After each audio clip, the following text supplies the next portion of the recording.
Capital itu adalah biaya modal yang diperlukan untuk bisa menjalankan investasi tersebut atau operasional dari perusahaan.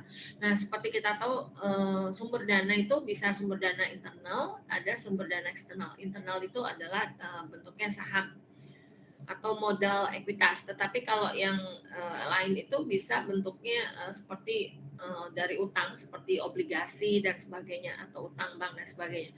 Nah, ini kalau cost of capital itu hasilnya adalah dari bobot rata-rata dari cost dari masing-masing sumber dana tersebut. Nah, kalau kita sudah mendapatkan bobot rata-rata daripada cost of capital tersebut, nah kita bandingkan dengan return on investment-nya. Apabila return on investment-nya itu lebih kecil daripada cost of capital, artinya perusahaan itu tidak menghasilkan return yang cukup memuaskan bagi pihak stakeholder-nya, baik bondholder maupun equity holder.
Selisih antara nilai aset dengan nilai liabilities.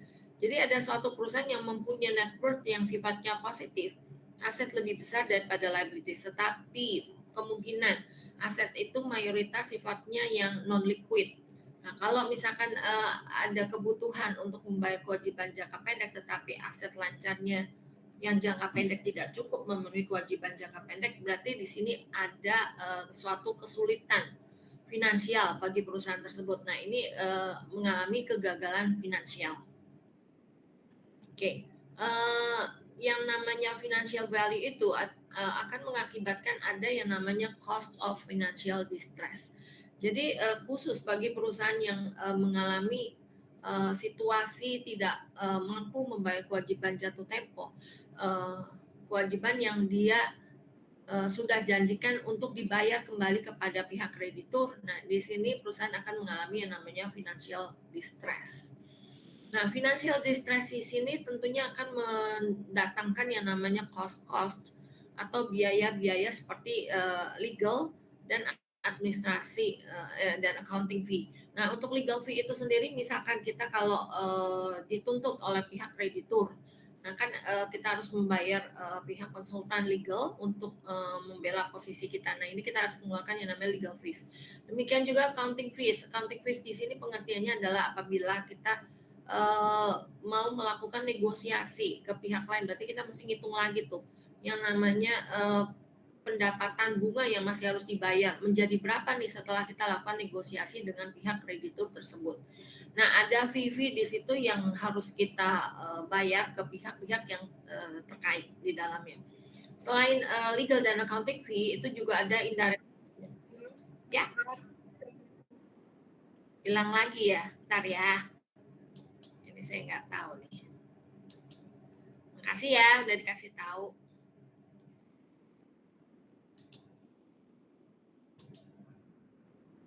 Yang keluar sendiri, saya nggak ngerti, mungkin beban internetnya yang masalah. Oke, selain direct cost itu ada juga yang namanya indirect cost. Nah, indirect cost ini asalnya adalah contohnya salah satunya adalah tanggapan daripada publik atau market masyarakat melihat reputasi dari perusahaan tersebut. Jadi kalau kita tahu nih ada berita-berita di koran gitu, PT X tidak mampu membayar kewajibannya pas jatuh tempo, atau tidak mampu membayar, misalkan dia mempunyai obligasi, tidak mampu membayar kuponnya. Nah ini akan diingat ya sama market gitu, apalagi masyarakat luas. Nah ini akan berpengaruh secara reputasi, berarti perusahaan tersebut reputasinya menjadi jelek. Kalau reputasinya menjadi jelek itu otomatis nanti bisa kemungkinan di kemudian hari kalau perusahaan ingin mencari yang namanya utang lagi akan mengalami kesulitan. Nah ini adalah dampak-dampak yang bisa diperoleh dari perusahaan yang mempunyai kendala di dalam pembayaran kewajibannya kepada pihak kreditur. Oke, sekarang kalau dari segi penyebab dari kegagalan bisnis itu sendiri, itu prinsipnya ada 3 yang utama. Ini dari hasil studi ya. Faktor ekonomi, faktor keuangan, dan faktor pengalaman. Nah, kalau untuk faktor ekonomi sendiri contohnya adalah adanya suatu kelemahan di suatu industri tertentu. Adanya profit yang tidak cukup untuk membiayai perusahaan tersebut. Jadi kalau misalkan industry weakness itu contoh suatu industri yang mempunyai level daripada maturity-nya sudah jenuh atau mature.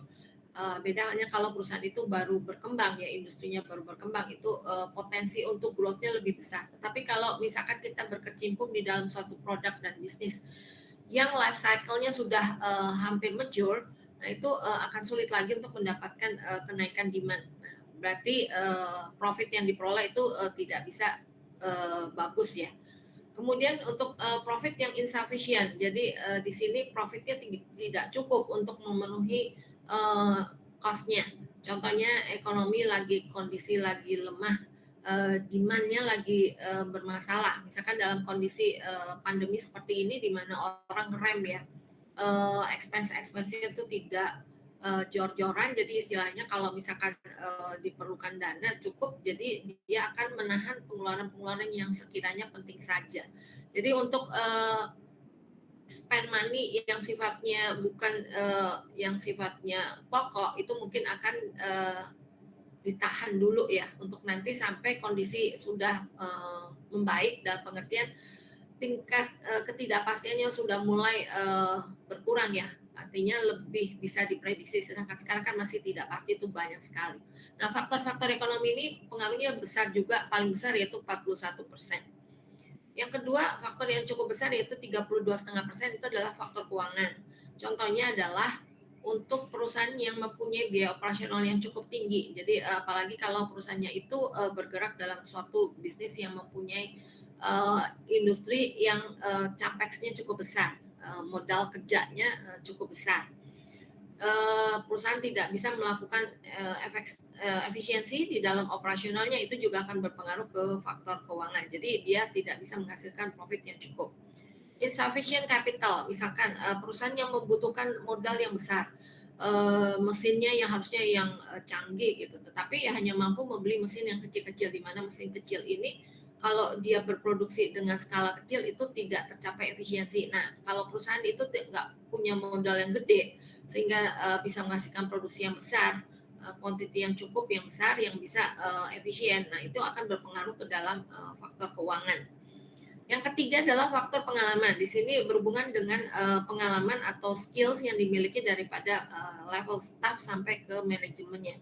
Jadi kalau misalkan di perusahaan tersebut tidak terdapat expert yang ahli yang di bidang industri perusahaan tersebut, itu akan mengalami kesulitan bagi perusahaan untuk bisa memperoleh pendapatan yang cukup memadai.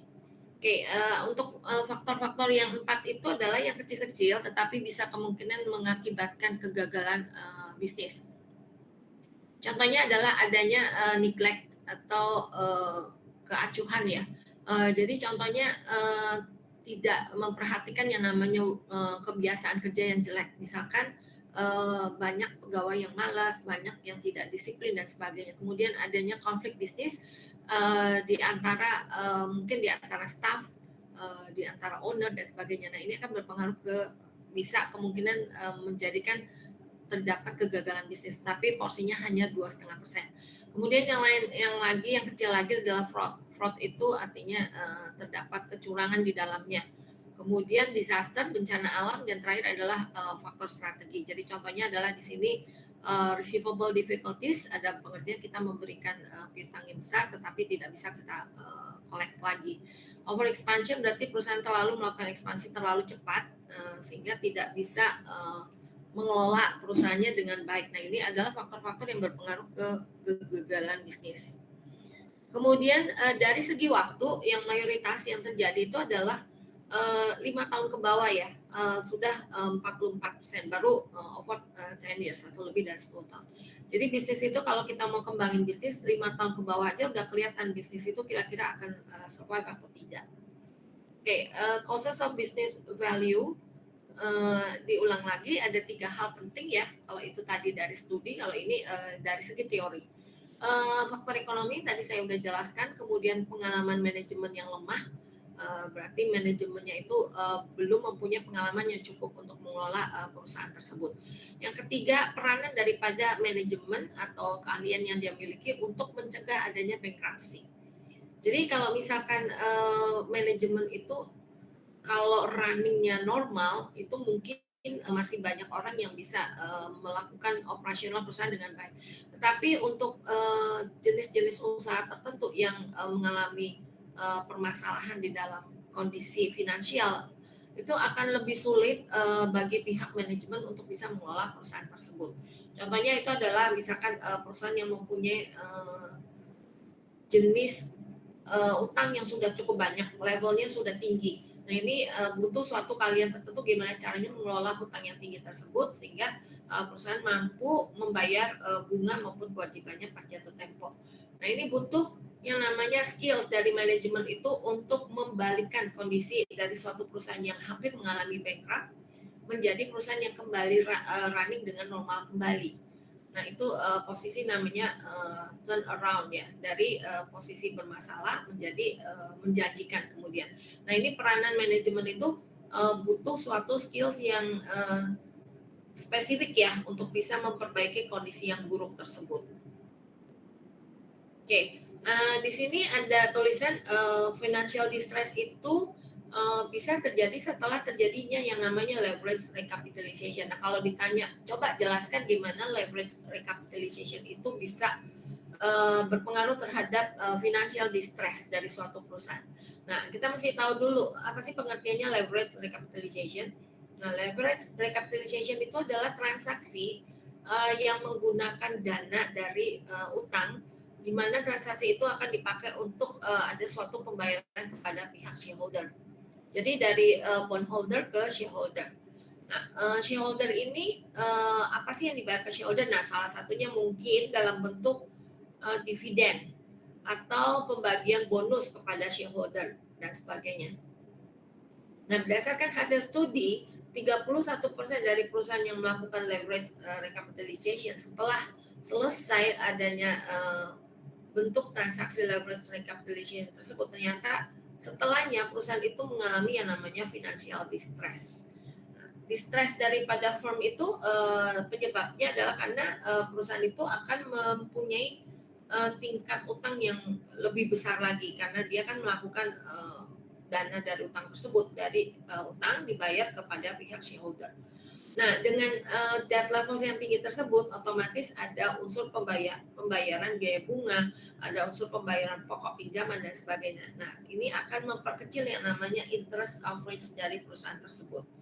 Interest coverage itu rumusnya adalah EBIT atau earning before interest and tax dibagi dengan interest expense. Nah, kalau interest expense yang membesar, kita berdampak ke rasio interest coverage tersebut, di mana EBIT dibagi dengan interest yang meningkat tersebut mengakibatkan rasio EBIT dibagi interest akan mengecil.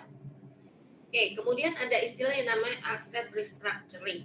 Bagi perusahaan yang sudah terlanjur melakukan leverage recapitalization dan bermasalah untuk pembayaran pokok pinjaman atau bunga pinjaman, mungkin salah satu cara yang bisa dilakukan perusahaan adalah melakukan restrukturisasi aset dengan cara menjual sebagian asetnya, sehingga dari hasil penjualan aset tersebut yang berupa cash itu bisa dipakai untuk membayar cicilan utangnya atau mengakibatkan cash flow-nya itu bisa smooth lagi. Jadi tidak ada tekanan terhadap arus kasnya untuk pembayaran bunga pinjaman maupun pokok pinjamannya. Kemudian setelah kapan sih yang namanya aset sales itu terjadi, pada kapan sih biasanya perusahaan itu menjual asetnya? Nah, ini biasanya setelah terjadi yang namanya stock market performance yang kurang bagus. Artinya kalau stock marketnya nggak bagus itu berarti kemungkinan besar itu adalah kondisi ekonomi dari suatu negara tersebut di mana perusahaan berdomisili itu mungkin lagi melemah. Kalau melemah itu berarti demand-nya, biasanya permintaan atas barang dan jasa itu biasanya secara overall, secara keseluruhan itu mungkin mengalami penurunan. Seperti kayak lagi pandemi gini, berarti orang mengurangi biaya spend money-nya untuk hal-hal yang tidak perlu. Nah, ini berarti akan mengurangi permintaan barang, terutama barang yang sifatnya bukan kebutuhan pokok, dan akhirnya akan mengurangi pendapatan dari perusahaan yang menghasilkan barang dan jasa yang bukan merupakan kebutuhan pokok tersebut. Dari pengurangan revenue tersebut akan mengakibatkan profit and loss-nya ada kemungkinan menjadi loss. Nah, dengan adanya hal tersebut berarti aset sales itu akan mengikuti setelah terjadi yang namanya stock market performance yang jelek tersebut. Kenapa? Di sini mungkin perusahaan akan memilah-milah apa sih yang bisa kita jual. Nah, kan seperti pertemuan sebelumnya ada yang dijual dalam bentuk divisinya atau bisnis unit tertentu, atau kita menjual asetnya. Aset sales berarti mungkin kita jual sebagian daripada mesin kita, atau kita menjual pabrik. Kalau kita punya pabrik di beberapa tempat, kita jual satu pabrik untuk menutupi kita memilih perusahaan yang mungkin atau bisnis unit yang paling lemah atau produksi yang paling lemah. Nah, itu yang kita jual sehingga hasil penjualan dari dana penjualan tersebut akan dialokasikan ke bisnis unit atau divisi unit yang lebih bagus performance-nya. Oke. Jadi setelah kita pilih aset tertentu yang kita jual, nah hasil cashnya itu bisa dipakai yang tadi seperti kita bilang bisa reinvested in the company, artinya kita masukkan kembali dana itu untuk dikelola di jenis usaha yang lebih menjanjikan, atau kita bagikan dividen ke pemegang saham, atau kita melakukan yang namanya stock repurchase. Jadi kalau kondisi stock market lagi jelek, berarti kan harga saham rata-rata pada turun, nah itu saatnya time to buy. Jadi melakukan pembelian stok untuk kita simpan nanti pada saat stok market sudah membaik, itu nanti kita akan mengeluarkan stok tersebut misalkan dengan melakukan right issue untuk dengan harga yang lebih bagus. Jadi di situ kita akan mendapatkan keuntungan. Kemudian juga bisa dipakai untuk membayar kewajiban yang jatuh tempo. Supaya kita di sini pengertiannya adalah untuk mengurangi financial distress yang ada di dalam perusahaan tersebut. Oke, bankruptcy trends.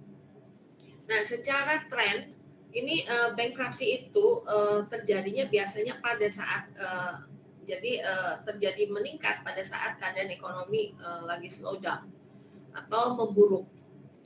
Karena kalau misalkan keadaan ekonomi memburuk berarti revenue-nya mengecil. Setelah revenue mengecil berarti perusahaan mengalami yang namanya financial pressure atau distress, apalagi bagi perusahaan yang telah mempunyai outstanding pinjaman yang cukup besar.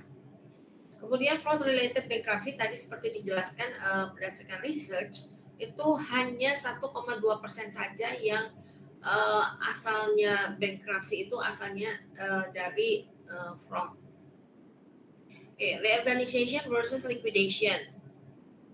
Di sini disebutkan bahwa tujuan daripada reorganisasi itu adalah membuat perusahaan itu melakukan rencana-rencana untuk memperbaiki organisasi. Jadi ada yang namanya reorganization, organisasinya diatur lagi sedemikian rupa sehingga bisa perusahaan itu makin bagus kinerjanya.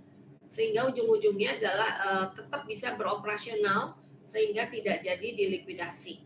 Nah, ini berarti planning itu harus direncanakan, dibuat sedemikian rupa sehingga terjadi perbaikan-perbaikan di berbagai bidang perusahaan yang lemah, sehingga diharapkan dengan memperbaiki operasional daripada perusahaan tersebut, organisasi ada perubahan di dalam organisasi perusahaan tersebut, mengakibatkan perusahaan tersebut bisa menghasilkan profit. Nah, profit tersebut akan penting sehingga mungkin perusahaan itu tidak perlu dilikuidasi. Oke, tapi ada kalanya nih kita sebagai pihak pimpinan setelah melakukan perbaikan-perbaikan, ternyata setelah dievaluasi perbaikan itu tidak bisa dilakukan dengan sempurna, sehingga banyak hal mungkin ada banyak kendala di dalamnya, sehingga kalau dilakukan secara terus-menerus perusahaan itu makin ruginya makin besar. Jadi ada kalanya kita mesti cut di satu titik tertentu, kita bisa membuat keputusan bahwa daripada perusahaan itu tetap berlanjut terus-menerus tetapi mengalami kerugian yang besar, lebih baik perusahaan itu di-stop operasionalnya dengan cara dilikuidasi. Apa sih likuidasi? Likuidasi itu berarti kita melakukan details ya, list daripada aset yang kita miliki, kemudian setelah kita asetnya itu kita bisa jual, hasil penjualan aset dari perusahaan yang dilikuidasi tersebut dipakai untuk memenuhi kewajiban yang outstanding kepada pihak-pihak yang terkait. Nah, ini disebut yang namanya likuidasi. Oke, kita ke reorganization proses dulu. Ada prosesnya cukup panjang. Ada yang namanya petition and filing. Jadi kita memfilingkan bankruptcy petition itu ke bankruptcy court ya. Kemudian di listing ya petitionnya, debtor listnya termasuk listing daripada creditors dan security holders kita. Filing location, kemudian kita melakukan bankruptcy petition itu sesuai dengan regional atau area daripada pengadilan bankruptcy courts-nya. Kemudian debtor in position, setelah melakukan filing terhadap bankruptcy, perusahaan yang mendeklar bankruptcy itu dianggap sebagai disebutnya debtor in position. Nah, sebagai pihak kreditur yang memberikan pinjaman kepada pihak yang melakukan filing bankruptcy tersebut, berarti krediturnya itu berkepentingan dalam pengertian jangan sampai dia dirugikan, artinya tidak bisa dikembalikan dana outstandingnya. Nah, berarti ada kemungkinan pada saat petition tersebut pihak daripada kreditur itu menyatakan meminta akan adanya suatu trustee atau examiner yang mewakili kepentingan daripada si kreditur tersebut. Jadi intinya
biasanya untuk bankruptcy code-nya menyediakan berbagai komite yang bisa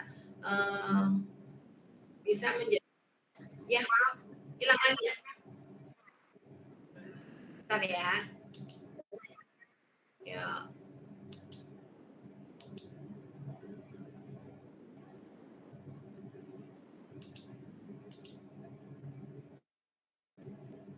Oke. Di sini untuk stakeholder committee, jadi dari pengadilan itu akan meminta ada berbagai komite yang bertindak untuk kepentingan daripada berbagai pihak yang terkait dengan adanya bankruptcy tersebut. Jadi supaya tidak berjalan dengan seenaknya gitu. Jadi ada perwakilan lah di dalam komite tersebut. Kemudian debtors action and its supervision. Jadi kalau ada extraordinary action yang ingin dilakukan oleh pihak debtor atau pihak yang ingin melakukan bankruptcy, itu harus mendapatkan approval dari pengadilan sebelumnya. Contoh extraordinary action itu kalau misalkan perusahaan ingin menjual asetnya, ya supaya nanti tidak ada satu pihak kreditur pun atau yang memberikan security holdernya itu yang mengalami kerugian dengan adanya tindakan yang sifatnya sepihak doang. Oke, ada istilah yang namanya exclusivity period. Ini biasanya adalah 120 hari untuk membatasi ya si debtor itu memasukkan atau memfiling yang namanya reorganization plan. Kemudian memperoleh yang namanya post petition credit.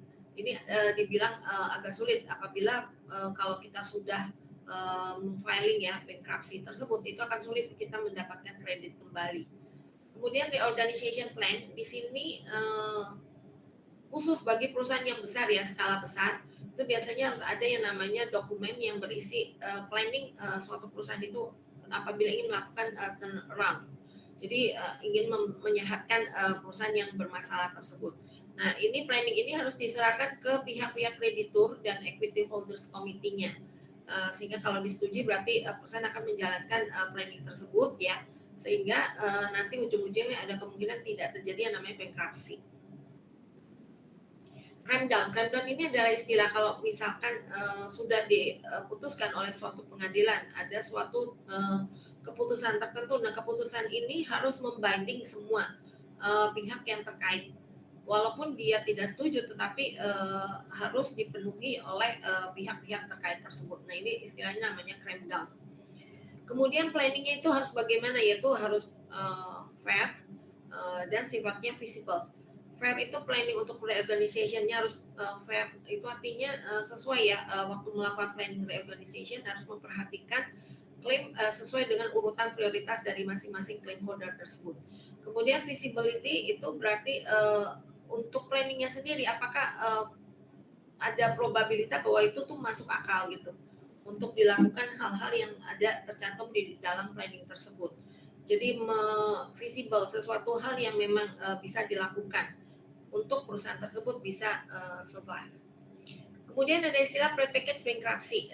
Jadi di sini apabila perusahaan itu ingin ujung-ujungnya melakukan filing bankruptcy ke pihak pengadilan, sebelum nyampe ke sana dia biasanya harus ada yang namanya pre-package bankruptcy. Jadi periode sebelum benar-benar dilakukan bankruptcy. Nah, biasanya lebih singkat ya yang namanya pre-package bankruptcy. Beda halnya kalau kita sudah filing bankruptcy, itu butuh waktu yang panjang sekali. Nah, ini ada dalam segi keringanan waktu dan financial resources pada saat kita melakukan pre-package bankruptcy. Di dalam pre-package bankruptcy itu kita akan approach kreditur, kemudian kita akan mungkin melakukan negosiasi kepada pihak-pihak kreditur tersebut. Jadi ada kemungkinan sebelum nyampe ke bankruptcy mungkin krediturnya bisa memberikan keleluasaan kepada pihak si debtor tersebut. Nah, untuk pre-package bankruptcy sendiri pada saat melakukan pre-package bankruptcy ada kemungkinan pihak daripada si kreditur itu memberikan persetujuannya untuk misalkan mengurangi atau meng-cancel sebagian persentase daripada utang dari si debtor. Misalkan dia memberikan diskon 20%. Nah, ini kan berarti si debtor itu mendapatkan keuntungan ya, karena dia tidak wajib memberikan 100%. Hanya cukup membayar 80%-nya. Nah, kalau dari segi tax itu ada capital gains di situ. Karena di sini kan perusahaan belum bankrupt, tetapi masih proses pre-package bankruptcy. Nah, di package sedemikian rupa sehingga ujung-ujungnya mungkin perusahaan itu nanti ujungnya bisa bergerak kembali sehingga tidaklah diperlukan untuk pemasukan atau filing bankruptcy tersebut. Nah, beda halnya kalau sudah terjadi filing bankruptcy itu berarti ada sesuatu hal yang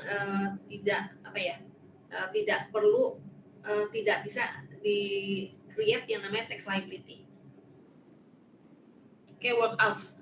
Nah, workouts itu lebih banyak sifatnya nih, ada beberapa task dari atau tim-tim yang bekerja gitu untuk mengapproach mungkin ada berbagai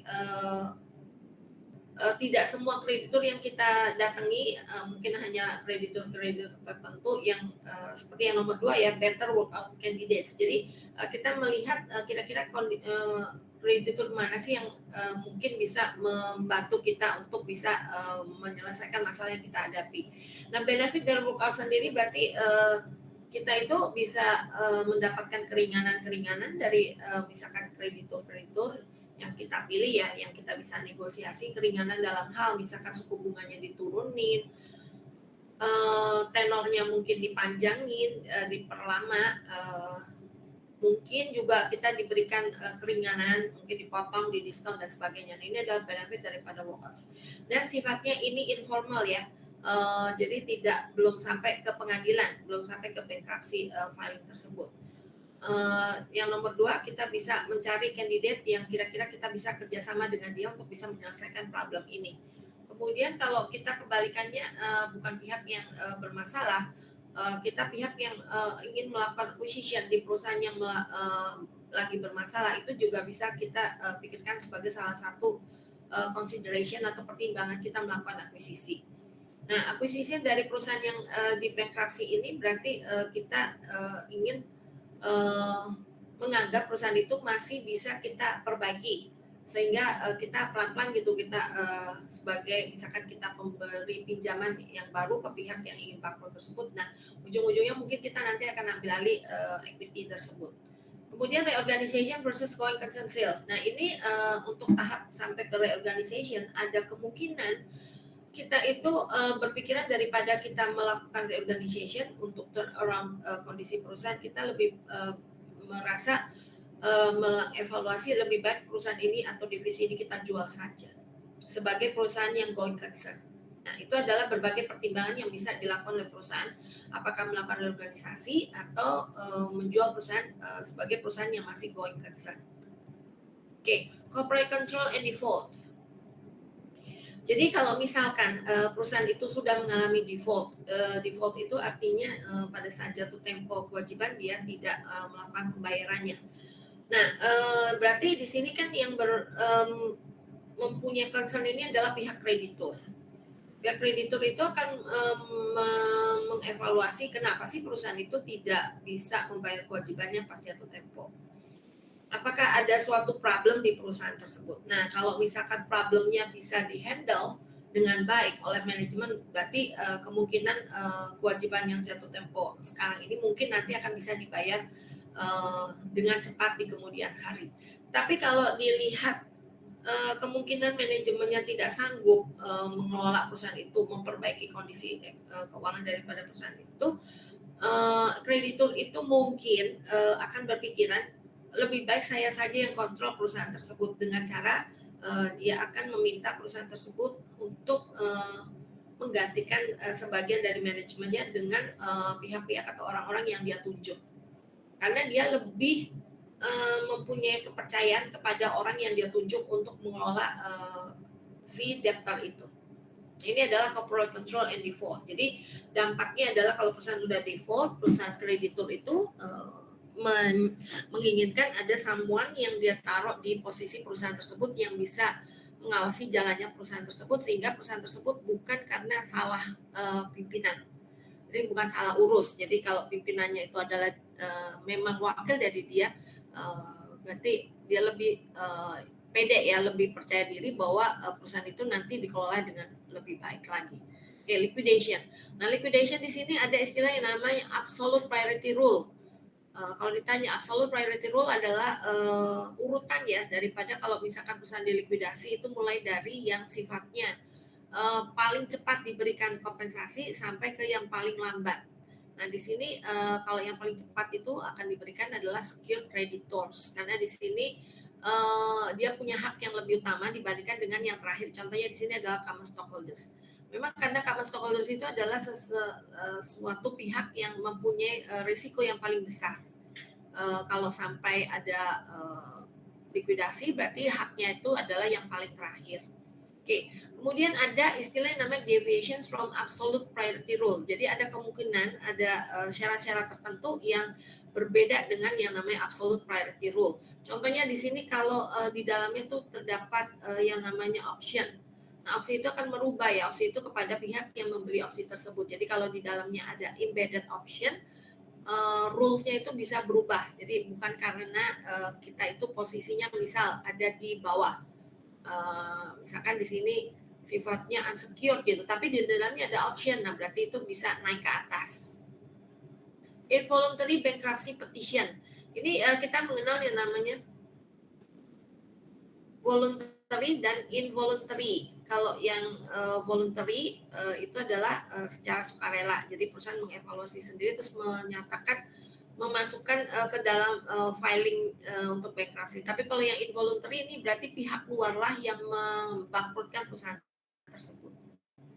Karena mungkin dipikir kalau dia sudah mengalami default, tidak dibayar kewajibannya pas jatuh tempo, daripada perusahaan ini tetap beroperasi dan perusahaan ini tidak melakukan filing bankruptcy, berarti nanti yang makin rugi itu adalah pihak krediturnya. Nah, maka itu krediturlah yang menyatakan membangkrutkan perusahaan tersebut. Oke, kemudian investing in securities of distressed company.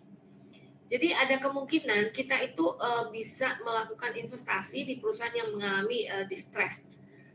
Terutama misalkan perusahaan yang menerbitkan surat berharga. Nah, ini ada kemungkinan ada suatu pihak investor yang menganggap bahwa kalau dia melakukan investasi di perusahaan yang distress tersebut, nanti ujungnya dia ingin mengconvert ya tadinya dari utang menjadi ekuitas. Oke, ini summary ya sebelum kita ke summary dari yang sebelumnya, saya sebentar aja. Jadi dari pertemuan hari ini kita tahu ada tipe kegagalan bisnis, yaitu ada dua ya, economic value dan financial value. Di mana financial value itu mengakibatkan ada cost financial distress. Penyebab business value itu ada economic factors, financial factors, dan weaknesses atau kelemahan di pengalaman dari pimpinan. Workouts itu pengertiannya adalah ada agreement, negosiasi antara debtors dengan creditors yang sifatnya di luar proses bankruptcy. Liquidation, apabila perusahaan itu mengalami masalah di dalam keuangannya, tidak bisa membayar kewajiban jatuh tempo, itu dia akan berpikir untuk melakukan likuidasi, apalagi kalau dievaluasi lebih berguna di likuidasi dibandingkan kalau dilakukan tidak dilakukan likuidasi. Oke, investasi di securities dari distressed companies ada kemungkinan walaupun risikonya tinggi, ada kemungkinan bisa menghasilkan profit ya apabila dia itu bisa mengelola sedemikian rupa, mungkin bisa masuk sebagai pemilik saham, bisa memperbaiki kinerja perusahaan dan sebagainya. Oke. Saya ulang sekilas aja, saya bacain summary-nya ya dari pertemuan sebelum-sebelumnya setelah UTS. Jadi ada topik mengenai leverage buyout. Leverage buyout itu adalah perusahaan yang melakukan mergers dan acquisition dananya dari utang. Sedangkan MBO, manajemen buyout, itu perusahaannya yang melakukan pembeliannya adalah pihak pimpinan. Dimana kita tahu kalau MBO itu terjadi conflict of interest di mana manajemen bertindak sebagai wakil daripada pimpinan ya. Sebagai wakil daripada shareholder dan dia sebagai calon shareholder itu sendiri. Nah, ini akan bertindak mungkin beda ya. Nah, yang satu mementingkan dirinya sendiri karena dia sebagai pembeli dan satunya sebagai penjual. Kemudian karakteristik LBO candidates yang bagus adalah memiliki stable cash flow, stable dan experience management, adanya ruang untuk memperbaiki mengurangi biaya, interest dari ownersnya cukup besar, kemudian bisnisnya adalah sifatnya separable dan non-core. Kemudian untuk pertemuan yang sebelumnya adalah valuation, di mana pada saat itu saya memberikan tugas mandiri 2 ya, untuk menghitung discounted cash flow, dengan yang satunya lagi untuk memperhatikan apakah perusahaan itu mengalami dilusi atau tidak, dengan memperhatikan EPS-nya. EPS kalau setelah merger atau acquisition itu lebih kecil daripada sebelum merger, berarti itu terjadilah dilusi. Nah, value sendiri ada book value, equity value, enterprise value, liquidation value, discounted future cash flows, dan net present value. Nah, ini adalah pertemuan dari yang ke ini ya, 2 minggu sebelumnya. Kemudian minggu lalu corporate restructuring. Corporate restructuring itu bentuknya kalian pelajari lagi, ada divestitures, equity carve out, spin off, exchange over, dan split up. Nah, ini ada pengertiannya, ada kelebihannya, dan ada kekurangannya. Yang terakhir adalah ada exchange over ya. Nah, exchange over itu refer ke pertemuan sebelumnya lagi, yang kita ditukar sahamnya menjadi berapa saham perusahaan acquirer. Oke, saya rasa udah sampai di sini aja.